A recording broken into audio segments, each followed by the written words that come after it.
Usaid ইবনে হুযাইন রাদিয়াল্লাহু তাআলা আনহু তিনি বলেন, আমি একদিন রাত্রে বেলায় সূরাতুল বাকারা তেলাওয়াত শুরু করেছি ঘরের মধ্যে। আমি যখন সূরাতুল বাকারা তেলাওয়াত শুরু করেছি, পাশে আমার ঘোড়াটি বাঁধা ছিল। আমার তেলাওয়াত যখন শুরু হয়েছে, আমার ঘোড়া বাঁধা ঘোড়াটি তিনি লাফা শুরু করলেন। তেলাওয়াত বন্ধ করলাম, ঘোড়াটা লাফালাফি বন্ধ করলো। আবার তেলাওয়াত শুরু করলাম, আবার লাফালাফি শুরু করলো।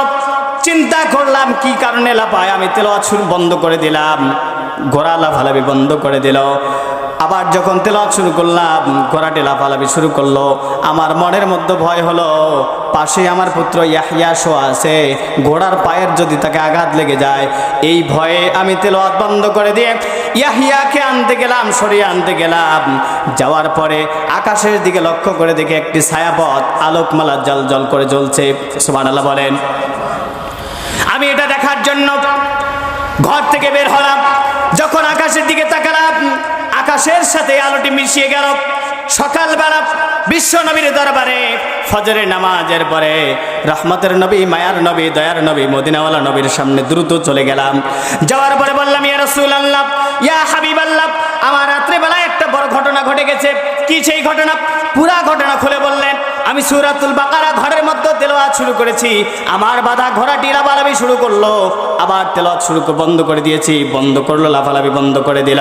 আবার তেলাওয়াত শুরু করেছি, আবার লাফালাফি শুরু করেছে। আবার যখন বন্ধ করে দিলাম, বন্ধ করে দিল, লাফালাফি বন্ধ করলো। এইরকম ভাবে যখন বাইরে বের হয়েছি, বিশ্বনবীকে পুরা ঘটনা খুলে বললেন। বিশ্বনবী, মদিনাওয়ালা নবী জনাবে মুহাম্মদুর রাসূলুল্লাহ সাল্লাল্লাহু আলাইহি ওয়াসাল্লাম বললেন, ও সাইদ ইবনে হুযাইর, কেন তুমি কি জানো ওই যে আকাশের মধ্যে একটা ছায়াপথ আলোকমালা জলজল করে জ্বলছে, তুমি কি জানো এটা কি? না না না না ইয়া রাসূলুল্লাহ, এটা আমি জানি না। বিশ্বনবী জবাব দেন, ও সাইদ ইবনে হুযাইর, এটা ছিল আল্লাহ তাআলার রহমতের ফেরেশতারা, নূরের ফেরেশতারা। তোমার তেলাওয়াতে এতটাই আকৃষ্ট হয়েছে, এতটাই তাদের ভালো লেগেছে, তোমার তেলাওয়াত শোনার জন্য তারা সারিবদ্ধভাবে আসমানে দাঁড়িয়ে গেছে। উসাইদ ইবনে হুযাইর বলেন, ইয়া রাসূলুল্লাহ, আমি তো জানতাম না।